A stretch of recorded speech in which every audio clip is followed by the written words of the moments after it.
Hi and hello watch fans, and welcome to another edition of the Real Time Show with me, your friendly neighbourhood watchmaker, Rob Nuds, and my co-host calling in from Amsterdam, Alon Ben Joseph. Today we have another exciting release to discuss, so I'll kick this one over to Alon to rifle through the mailbag and pull out our first question of the day. I think we should start with Andrew Ellis's email. He sent us an email asking us, what do you chaps think of the two new Tudor FXDs made for the Alini Red Bull Racing Edition? Rob, have you seen them being launched a while back? I saw a leak last week of a Red Bull branded Tudor, which I didn't actually identify as an FXD, and I expected something to come, but I didn't expect what we got because it wasn't anything like the leak, really. They're much more pared back. We'll describe them in a moment. But Andrew Ellis, what an interesting name. Do you think he's any relation of Giles, perhaps? I don't know. You tell me how popular the Ellis surname is in the UK. I know one American Ellis who's very famous, and he loves boats by coincidence. He has his super yachts built in Holland. That's the founder of Cisco. Oh, wow. Okay. Well, that's a pretty big Ellis.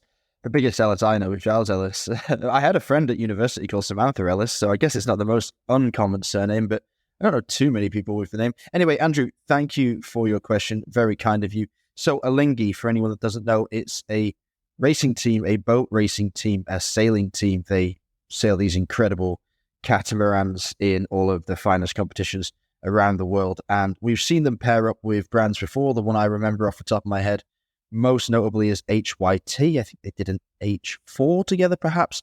That was pretty cool. A very different price point from what we're looking at here. Today, these two Tudors, there are two, am I right, Alan? Is that correct? Two Tudors? Correct. We have a three-hand version and a chronograph in an FXD case. Okay, so the key thing about the FXD, for people that aren't familiar with that terminology, is the fixed lugs, and that splits opinion. I think fans of Tudor love it. Maybe those that weren't fans of the brand beforehand won't be turned on by something like this, but you never know. What do you think of these two pieces? Give us a quick visual breakdown of what we're looking at here. So I love the initial. I actually love all the Pelagos watches. I own the LHD, so the half-hand diver, and I'm on the waiting list for the Pelagos 39 and the FXD. So as you rightfully said, so the FXD stands for fixed lugs, which they link to MN, Marine Nationale, so the French Naval Elite Diver Corps. Why? Because historically they made the blue subs in Rolex cases, Rolex straps, Rolex crowns for the Marine Nationale. They had blue. And later on, they created the snowflake hand on the hour markers for them. So there are deep ties there. The newest Pelagos FXD, which was launched just at the end of 21, they do a kind of limited run. They call them annual specials. So every year, they engrave the case back with MN and then the year 21, 22. So they're limited batches. Fixed lugs, so you can only loop through either a thin rubber strap made by Tudor or a Velcro strap. So no textile, no NATO, and no recycled stuff. For the Alini Red Bull Racing team, they created a new material, which is, they call carbon composite. So it's a mix of titanium, steel, and carbon. It's a blackened case. The bezel is the same as the other FXDs, which is titanium with now a carbon inlay, bidirectional, although it has a scale from 0 to 60 minutes in a reversed order. Blue dial, matte finish, and something I don't like is Alini Red Bull Racing is printed on the flange. That's the inner bezel that's a bit slanted. Red accents. It does look fresh, toolish. I salute them. I welcome them. The chronograph is bicompact, so it has a subdial at the 3 o'clock and the 9 o'clock. The pushers are not really pump pushers. What would you call these pushers, Rob? I'd call them top hat pushers. Good one. top hat pushes it is. So, Tudor, thank you for this quick strike, this surprise. I like it, and thank you. My turn. Okay. Let's begin. These look like toys. I don't like them. I don't like the FXC to begin with. Everybody knows that. I think it's weak. I know you love it. I'm sorry. I love the Pelagos. I think Pelagos is one of the greatest modern watches in the whole industry. My favorite is the LHD with the off-white or even yellowish lume and the roulette date wheel. But I think the standard one is an absolute sub-killer. I think it's superb. It looks even better on the wrist than it does on press images, and it looks pretty damn tasty on those. So I'll maybe give these FXDs a slight benefit of a doubt until I see them in real life. But let's start with those top hat pushers. They look a bit ridiculous. They look like an absolute afterthought. I don't know what the thinking is there. The case, composite. Okay, God. Okay, what year is this? 43 millimeters black carbon composite case. We're still into that. I don't know why we needed it. I don't think anybody asked for it. I just think it looks cheap, to be honest, if I'm being frank, which I generally am when it comes to these things. Titanium bezel, I like that aspect of it. Bidirectional timing bezel, I suppose it is. Weird choice for a watch that's meant to be used in the water. I mean, I guess the original FXD is maybe more of a dive watch than this one. This one, I suppose you would use above the water, so maybe it's more of a Yachtmaster version of a dive watch. So, okay, fine, whatever, that's okay. It's fine for us on dry land. The rehort or flange printing that you mentioned, yeah, it's a bit naff, but I don't mind that so much. I think that's one of the more acceptable aspects of this design. The dial is weird. What is it? Like a sporty lavender shade? It's not blue, is it? It's really purple. Now, I must commend Tudor on the mixture of purple and red. That, I believe, is a much underused color combo. But this watch doesn't look in the least bit aggressive to me. And the Alinghi, even the Alinghi logo, the sort of red spiky swirl, looks pretty hardcore. This watch is oddly tame. Pricing, time only, €3,590. Not bad for a Tudor, to be fair. I'm not going to complain about that. 4,964. The chronograph, maybe even better value if you're looking for that kind of thing. I do like the straps, even though I'm not a fan of the fixed lugs because I don't like how limiting that factor is. One thing I want to pull up, though, is this term bicompax is used to describe twin subdial watches very frequently. But a bicompax is not necessarily what we're seeing here. What we're seeing here is a compare layout. And what that means, or you could call it a compax, I suppose, but a compare layout is when you have one subdial attached to the chronograph. A bicompax is when you have two subdials attached to the chronograph. Now, that means that most 3 subdial watches are technically themselves bicompax, although you wouldn't normally use that term to describe a triple. You would normally call that a compax. What we have here is one subdial attached to the chronograph. That's at 3 o'clock, which shows us a 45-minute counter, interestingly.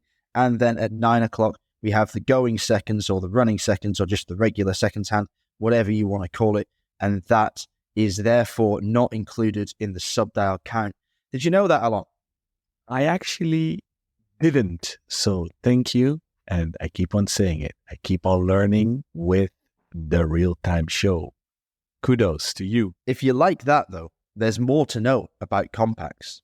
So this is really interesting. So like a compare can either be called a compare or a unicompax. So that's really technically a unicompax. Okay. A bicompax, although it's used frequently, even printed on some dials. So our friend Richard Bentz from Studio Underdog, he has bicompax printed on the dial of his watches. And it's actually a compare or a unicompax, but it's totally accepted. Okay. I'm being a pedant. I'm being a subdial pedant. I hold my hands up. You can criticize me for that all you want. But by the letter of the law, the modern term is being misapplied. But bicompax is frequently used for a watch with a pair of subdials. Now, a compax is a name for a watch with subdials arranged in a V shape. So 3, 6, and 9. Okay, this is pretty common. Even more common nowadays. In the early 2000s, there are a lot of Valjoux layouts, which actually have the subdials at 6, 9, and 12. Now, they are also compax watches. They could be bicompax watches, but they are specifically known as Valjoux because of the widely used Valjoux 7750 that had this layout. A tricompax, believe it or not, actually tends to have 4 subdials, arranged to 12, 3, 6, and 9. 3 of those would be linked to the chronograph, and one of them would be the go in seconds or something else. So there you go. There's some interesting additional information, and I will shut up now because the mailbag is bursting, and ask us another question. I'm sorry. Don't apologize for sharing your wisdom and your passion. The Real-Time Show Network recently, by the way, evolved into a WhatsApp community, meaning we now made it more like a Slack channel or a Discord channel, meaning the community has now several channels. With that, we made it more possible to have more banter and less noise for those that don't want to. So if you want to join, feel welcome. We basically split the serious from the craziness. So you could either subscribe to all the channels or just subscribe to the regular general channel. So feel welcome. DM Rob, David, or I, and we'll send you a link to join that community. And from that community, we still get a lot of questions. One of them was from BT, and he asks us, is Breguet the most overlooked legacy brand in terms of just classic watchmaking? Rob, you want to go, or should I go first?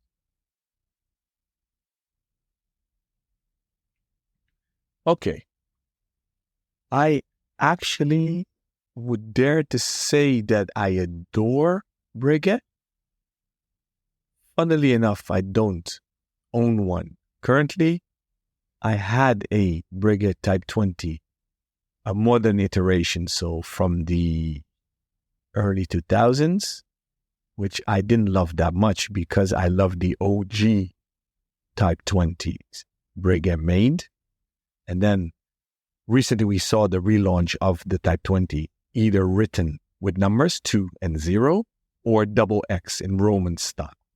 The difference was the 2 and 0 was the military version, if I'm not mistaken, and if it's written with double X, is the civilian version. If I mix them up, dear listeners, I apologize. And it also explains why I love the Aaron Type 20 so much that our dear friend Tom van Willik has relaunched and is growing. And I've recently purchased a re-edition from his 2.0 brand. So he revived Aaron.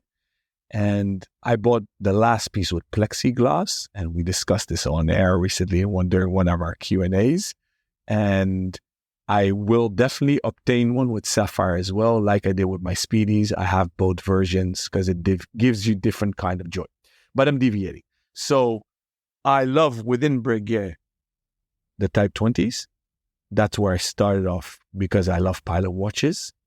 But then looking at all the guilloche dials, the weird layout on the dials, when they came out with the Tradition, which we have numerous versions of today, it's mechanical art.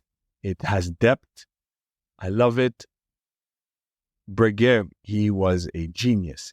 Yeah, when it comes to heritage brands, I mean, there aren't really any bigger, better, and more revered, on paper at least, than Breguet. And it's one of those brands that I've always admired, but maybe never adored. There have been 1 or 2 models released during my career that have really piqued my interest. But recently, the older I get, I think, the more and more I find myself gravitating towards the wonder that is Breguet and the true, pure beauty that one can find in the Tradition collection especially. Coin-edged cases, these ones with a little vertical lines similar to the edges that you'll find on a coin, like a euro, for example, or a pound coin. Something that I never, ever, ever thought I would fall in love with. But now, I quite openly have tumbled head over heels into a relationship with coin-edge cases. And I think that there will come a time in my life when I own a rose gold Breguet with a silver dial, perhaps gear shade, maybe a moon phase, and there are some really, really nice ones to choose from. In our group, BT actually started this conversation because he shared a perpetual retrograde calendar with us, and it was an absolute barnstormer of a watch. You can get it in white gold, you can get it in rose gold, and it might well be the perfect Breguet. And yeah, it's expensive, of course. Oh no, it's not expensive. Let's say it's a lot of money. I think it's probably worth it. Sometimes the brand turns me off a little bit because it's part of a Swatch group, and I think that it suffers because of that. And I think that's what causes it to be underrated, in the same way that maybe people underrate Blancpain, another credible legacy brand that has a bit of an easier time with a modern audience thanks to the 50,000s and successes like that, like the Bathy Scarf and the Air Command, for example, the chronograph. They're very modern watches. They're very of the day, so you can see why Blancpain can connect very easy with an up-and-coming audience, whereas Breguet is definitely a bit more of a heritage brand, so it takes time to understand. They make granddad watches, they make a watch that you might buy yourself when you're 40 or 50. You wouldn't see many young men or women in their 20s rocking a Breguet. Maybe that could change with a different approach to the marketing. Maybe they do need to sort of invest in some more hip ambassadors and try and create this strange fusion of an old style watch with a new style celebrity. I don't know. But I think that the watches are definitely there. I think that they are massively underrated. BT is right. They are underrated and they deserve more respect. And my feeling is they're underrated because their magic is lost as part of the machine that is the Swatch Group. If this were an independent brand doing this, it would be blowing our minds. Do you know what I mean, Alan? Do you get that sense yourself? Yes, you actually said it spot on. I never liked the coin edge watches. I accepted it on the Type 20. The older I get, I said this on air, I'm going thinner, more classics, smaller diameters, and more into the complications side of things. It pains me indeed that since Nick Hayek Sr. is not there anymore, it seems the love has diminished within the Swatch Group, though his nephew, Mark Hayek, runs the show at Blancpain, Breguet, all the manufacturers behind it, so Piguet, etc., La Nouvelle Lemania, etc.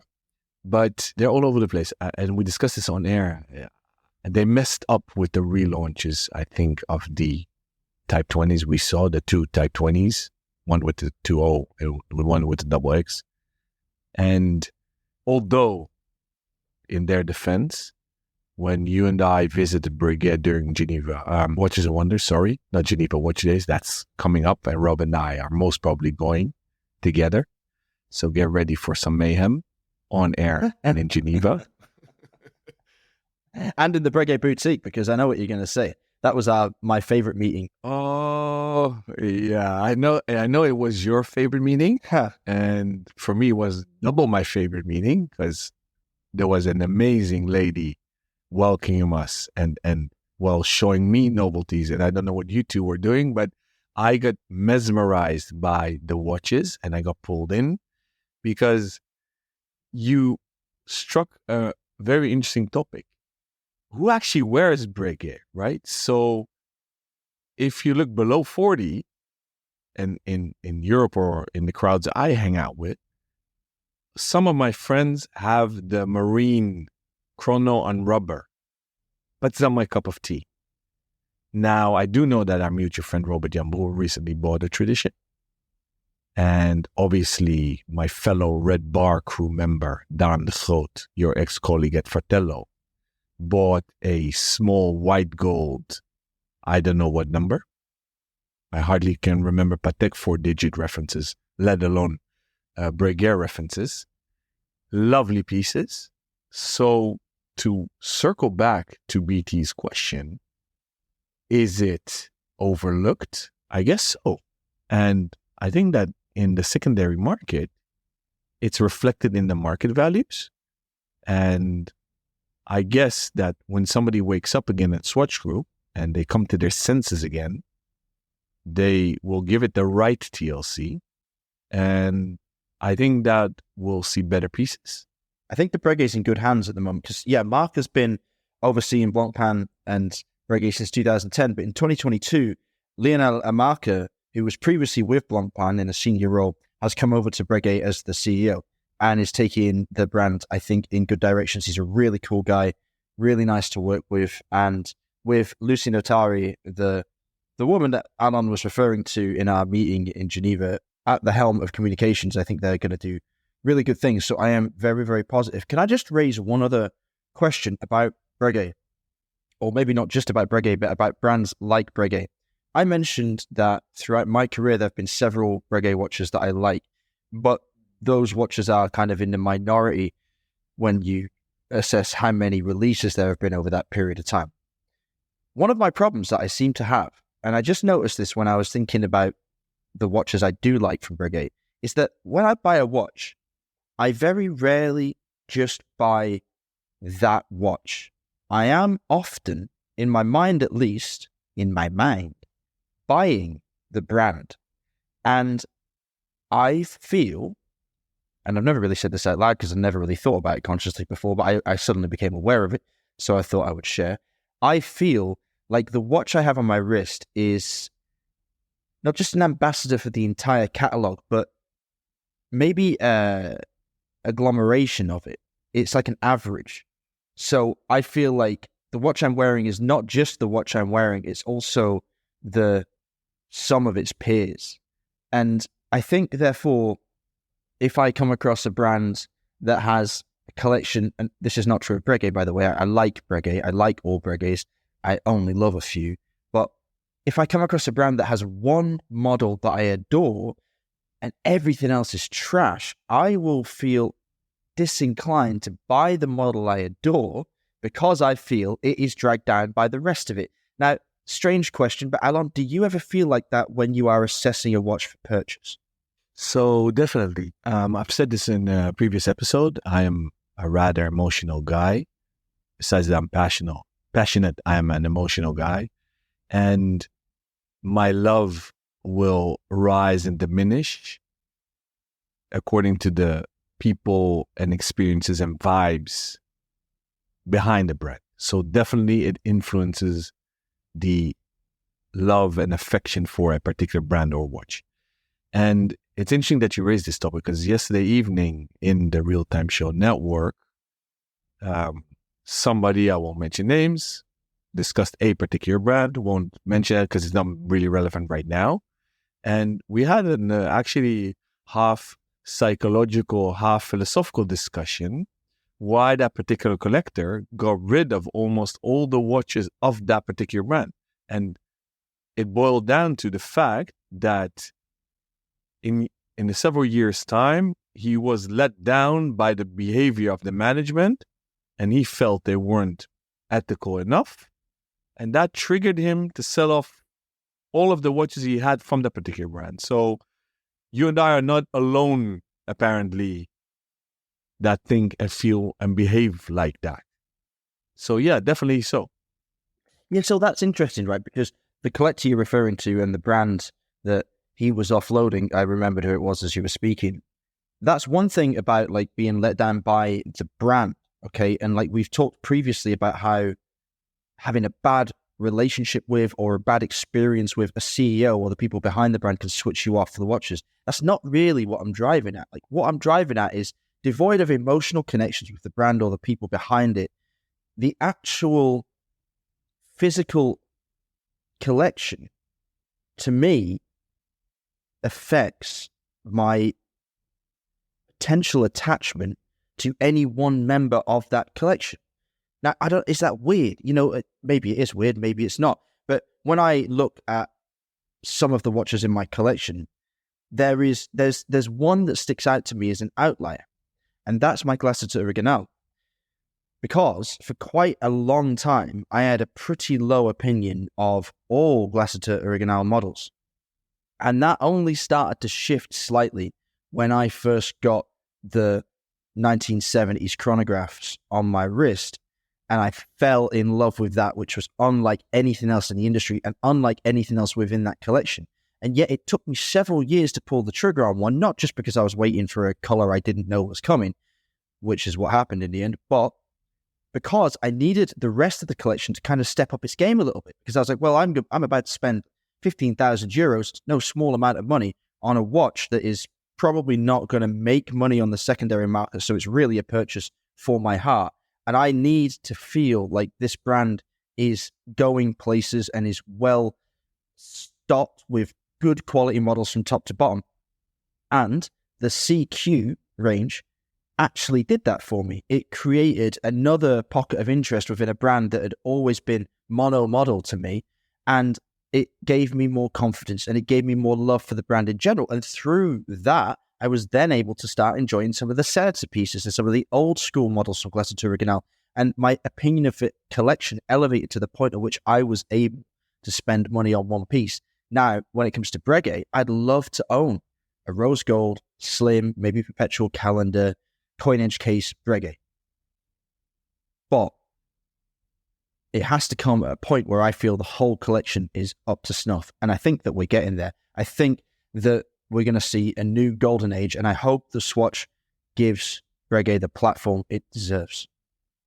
I'll shut up. Let's go to another question. Beautifully said. And I think we're going to see some fireworks in the near future. So thank you, BT, for the question. Let's keep going. Should we go to Emiliano Schnitzer? He's used the contact form. Good man. Good man. Very good man. He's very active in the network as well. So thank you for that. He's a top bloke. Thank you, Emiliano. Thank you. I had an interesting topic for you. Rolex just opened their mono-brand boutique on board a cruise ship, the MSC Explorer 1. What is interesting about this is that Rolex have never wanted to open a mono-brand on board any ship. And this caused many ships to work with pre-owned Rolex via WXTUSA.com. So in this environment, where Rolex is closing ADs, they decide to finally open a ship. Interesting, 180 on their part, and now LVMH Starboard will be banging on Rolex door for a change to one mono brand on board. To me, this feels strange since Rolex doesn't have enough stock for ADs. But now for ships, they do. How many people are going to go on the ships just for a chance to get some Rolex watches? What are your thoughts? Interesting. Rob, you want me to go first or you want to jump in? You go ahead. You're the retail boy. Very interesting, Emiliano. I didn't know that Rolex was opening on cruise ships, but on the other hand, it doesn't surprise me at all. Why it doesn't surprise me at all? Brands consider airports, cruise ships, hotels, and I call them tourist traps. So think of these mega stores where only or mostly tourists come. They call that travel retail. So their distribution is divided from wholesale to consumers. Is either they call it the wholesale channel is independent ADs like I am, and then you have the monobrand channel, so it's the vertical, and then they call e-com, and the fourth one is travel retail. So they segment all these things. Because Rolex has always been in airports, it doesn't surprise me that they would go to cruise ship. The funny thing is, I've never been on a cruise yet. I believe my parents have done one or two, but everybody that I speak that goes on cruises raves about it. I've actually never heard negative stories about cruise holidays. And think about it. You're trapped on a huge vessel, which is the size of a skyscraper in volume of meters. And you're relaxed. You're having a blast. There is not much shopping unless you dock the boat and go sightseeing for half a day or full day. But I have a lot of customers that actually bought luxury wristwatches on cruise ships, and usually they pull the trigger at the end of their trip. So if they're a week on the boat, they'll go 6 times into that store because they have time and a lot of time. And people buy luxury stuff because on holidays, because they have a lot of time, B, they're relaxed, and it's often a memento. So it doesn't surprise me that much. So I don't find this shocking. Honestly, I don't think, and I'm not sure, this is an assumption, that Rolex went in themselves and it's a fully owned subsidiary, as they call it, because if I'm not mistaken, Rolex doesn't own one single brand boutique in the world, maybe in China, but I don't even think so. Patek apparently only owns 3, which is Geneva, London, and China. Geneva, well, it's a logical one because it's the old location where the Patek Museum is today. I believe Rue de Rome. China, because they couldn't otherwise, or they didn't have partners. And London was because Papa Stern said that London is the most important city, so we're going to go there. But they don't have the ambition to do retail. Likewise for the Rolex group. So both for Rolex and Tudor. This is as far as I know. But then again, who the hell am I, right? So I think they teamed up with a retailer, and these are called franchise mono-brand boutique stores, which on average now today, all the mono-brands you'll see worldwide, half of them today are branded as mono-brand, as if they're verticalized, but they're actually run by a local AD. My guess, that's the case for this cruise enterprise retail operation. Now, what I do find interesting in this question is the second part, in which Emiliano finds it weird that they open up more stores, but he rightfully said so. It's a zero-sum game. Rolex is closing ADs worldwide, and they are producing more watches. They can offload them because demand is still crazy and surpasses supply. So in retail and real estate, we talk about the white dots map. So the map with the white dots. So when you want world domination, you look where you have blank spots, let's say. I'm translating it from Dutch. So blank spots map. So they just look at the world, hey, where don't we dominate yet? And that's where they focus on. And when they open something new, somewhere in the world, they've closed down. So they didn't open more accounts, and they always allocate an X amount of watches per year, per door, per retail, per country. And it's all done very thoroughly, and they make sure that everybody has a healthy growth, and it's already mapped out 1 to 3 years ahead, and you get what they promise, and very, very solid. So actually, Emiliano, I personally don't find both topics in your message that shocking. I hope I was clear and explained it well. Sorry for the long monologue. Rob, do you want to add something to that? Yeah, I think I'm coming at it slightly differently. I get what he's saying. So basically, if you have a monobrand, then you have to have stock.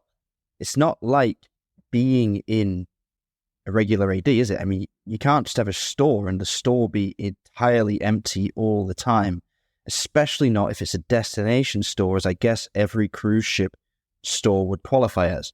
Now, just to walk back what I said a little bit there, I frequently fly out of Geneva, and there is a Rolex boutique there, and they very rarely have much that anyone wants to buy for sale. So maybe they are used to, having no stock. But again, that's a franchise store, I'm sure, as you mentioned. But you have to imagine that Rolex will prioritize supplying watches to this boat. You got to, right? I mean, what's the point in opening it on a floating city with a captive audience of moneyed individuals if you're not going to sell them watches? And what better place to sell, if I'm being quite frank?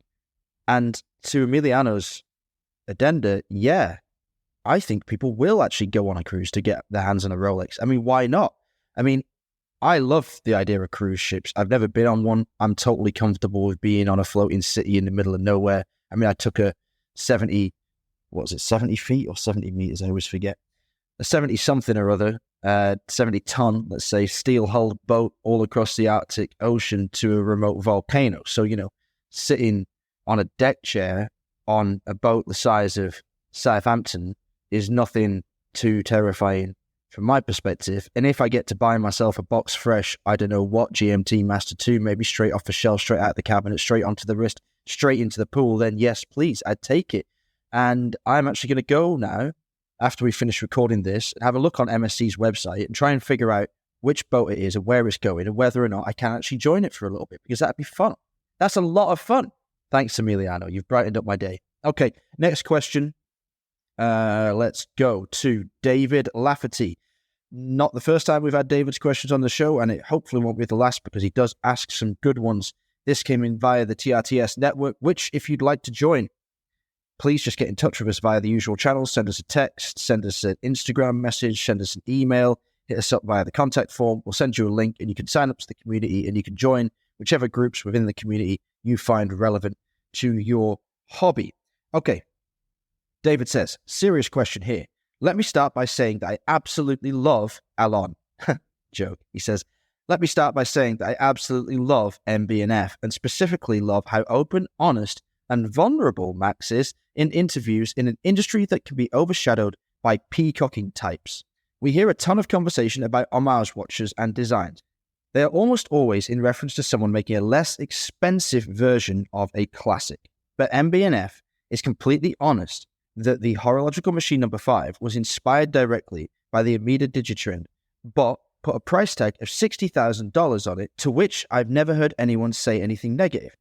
Is it plausible that taking something that was $1,000, expanding on it, but charging $60,000 is somehow acceptable? So, he says, guys, give us your opinion on this. What do we think about it going the other way around? So basically what David's saying is normally someone will copy a classic that costs big bucks and charge a small price so people can get that on their wrist. And to that note, by the way, we need to talk about those new Seiko Royal Oaks that just dropped.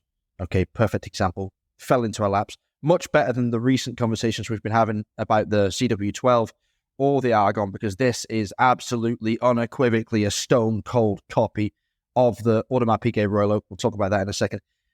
How do we feel about stuff like that versus taking something, this is a rare situation, I guess, that you have this scenario, but taking something cheap and making it super duper and charging absolute mega bucks for it. Alon, take it away. What are your thoughts on this topic?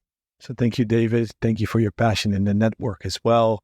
And obviously you are provoking both us, the network, and egging things on. But Max obviously didn't take a vintage watch that is 1,000 and made it 60. He took the intellectual idea of that watch and made a crazy mechanical version that could resemble that initial thing. So that's fine. You know why? Because he was open about it. Because he said, hey, that's where inspiration comes from. And suddenly you can't criticize it anymore. And yes, Max is a lovely guy. He is open. From day one, he was under the radar Jujal Lecoultre. When he came to Harry Winston, he started the Opus series, which is basically MB&F 1.0, because he brought friends together and started the collab trend, basically, if you think about it. And that was the predecessor of MB&F. And MB&F is all about bringing friends together, bringing creative minds together, bringing talent together. And it's a collective. And it's like a jazz band, right? The Dave Brubeck quintet is not just Dave Brubeck. He's the lead guy. He brings in maybe the sales tickets, but you're as strong as the weakest link. And Max understands that. And that was his innovative vision and execution back in the day. And for him, it's more than logical to say, hey, I'm inspired by that.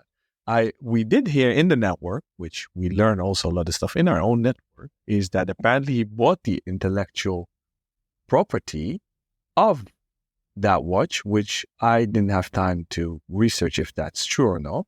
But that's actually a stroke of genius as well, because just saying it is not enough. He went full 360 on it and made sure that he does it the right way. So to answer that analogy, those are my 2 cents. And I liked, Rob, how you twisted it upside down 180 degrees and said, hey, what if you make a cheaper version? So for me, and we discussed, for example, there was a lot of discussion around the Argon project. There was some discussions about the 12, which we've discussed in the network on air, both with Adrian Buchman, Mike Franz, the CEO and co-founder of Christopher Ward. And we asked them their perception on originality, about design, and very interesting discussions. And we talked to a lot of designers on air as well. As long as you are open about it as a creator, as a brand, I'm totally fine with it.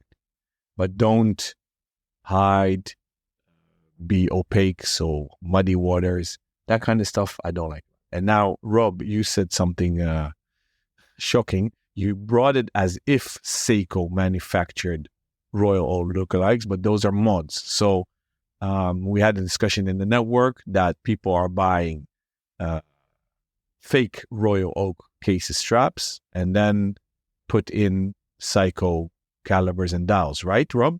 Yeah, that's right. Yeah, that's what I'm referring to. So that for me is a no-go. I mean, it's idiotic on so many levels besides that. All right, are you Rob Nuts in disguise? Bloody hell. Carry on. Please, go ahead.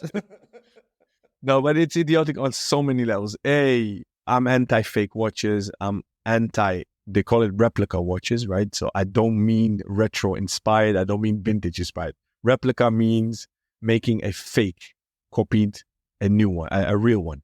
So fake, I love the campaign in 2009. I don't know if you remember, the Swiss industry made fake watches are for fake people.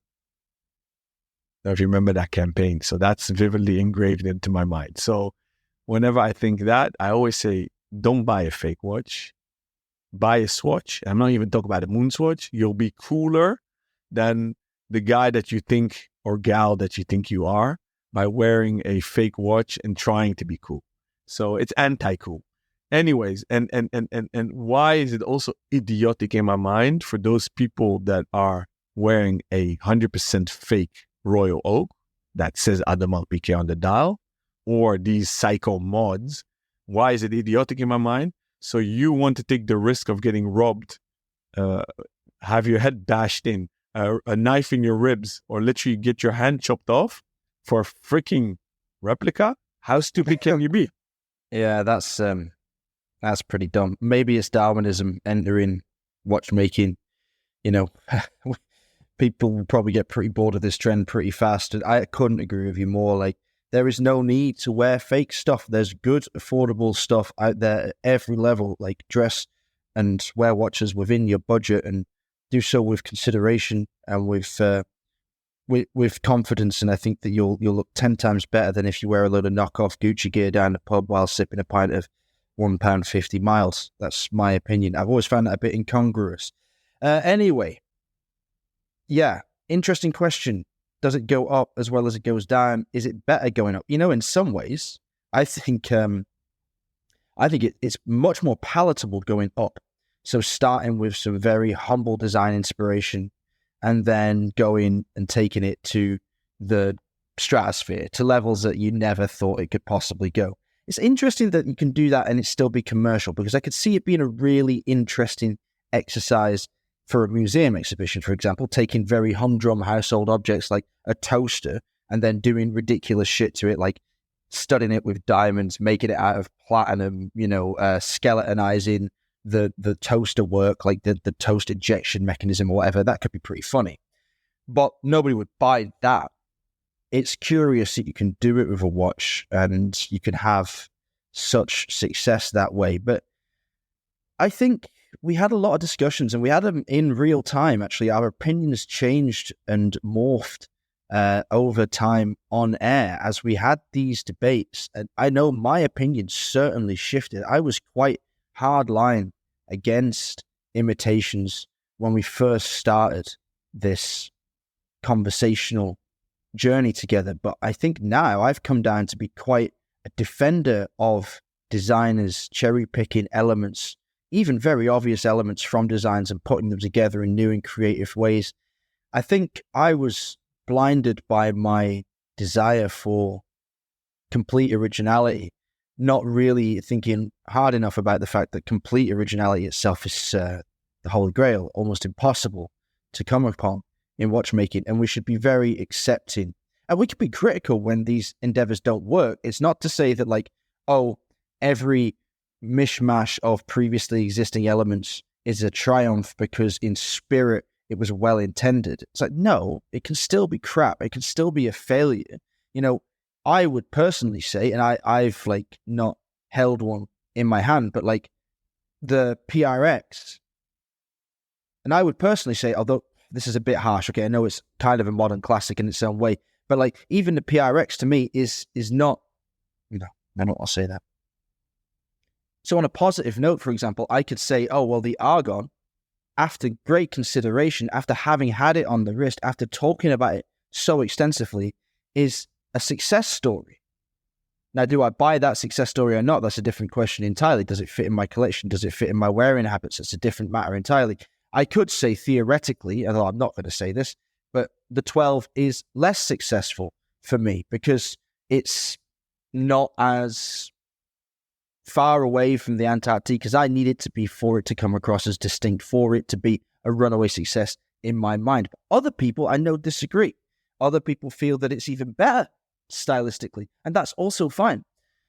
So, yeah, I think that it's been a healthy adventure to go on with you and with the audience and with the listeners and the members of the network, because we're all learning, we're all adjusting, we're all constantly modifying our opinions and our feelings on these difficult issues when it comes to the philosophy of design and certainly the importance of intellectual property. So I think that now we are in an era of sharing, collaboration, and I hope increased experimentation, which will result in a lot of catastrophes of design, but also hopefully a few more classics. What do you think about that? We've been agreeing, I believe, on almost everything during our Omega episode. Today we went up and down, but I guess towards the summer, you and I are in both better spirits, so we're agreeing more.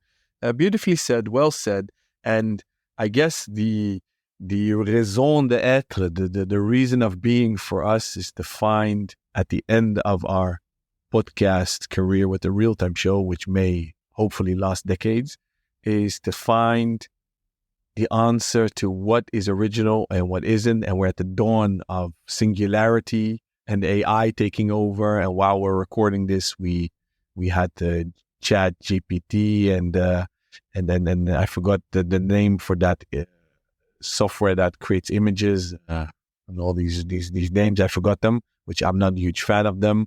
And the big question is AI original? Well, 100% they aren't, because everything is associated with these computers because they need a database to withdraw knowledge from.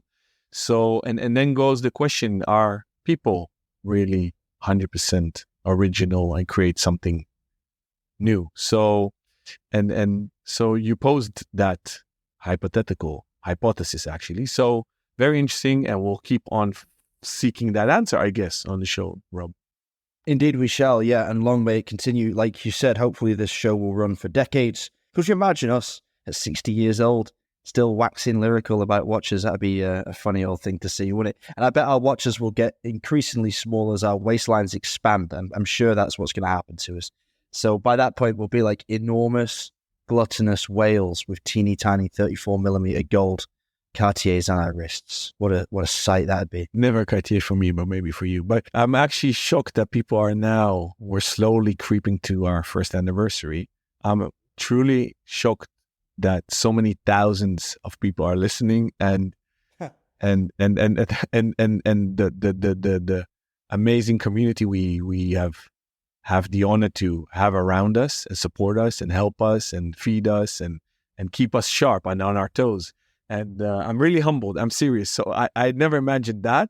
And I can't imagine now when we're 60 indeed that we're waxing lyrically about watches. But hey, you never know. Content is king, right? Original content. Or maybe are we original or aren't we? I think we've proven ourselves to be thought leaders in the podcasting space. That's for sure. And I have seen with quite some satisfaction some imitation from some peers of ours. And I am very happy to see that they regard the work that we're doing so highly as to put out similar content. And that's really nice of them. Anyway, if you'd like to be part of our future shows, then please do get in touch with us via one of the usual channels. You can hit us up on Instagram. You'll find me there at RobNuds, RobNudds, or Alon at ALONBENJOSEPH. You can contact us via email, rob@therealtime.show or alon@therealtime.show. Or you can contact us via our contact form on the website, www.therealtime.show. Please like the podcast, follow it. If you have a moment, leave us a nice positive review. It doesn't need to be long, just a few nice words would be very much appreciated. We'll be back next week with another Q&A session and an interview with one of watchmaking's leading lights. Until then, stay safe and keep on ticking.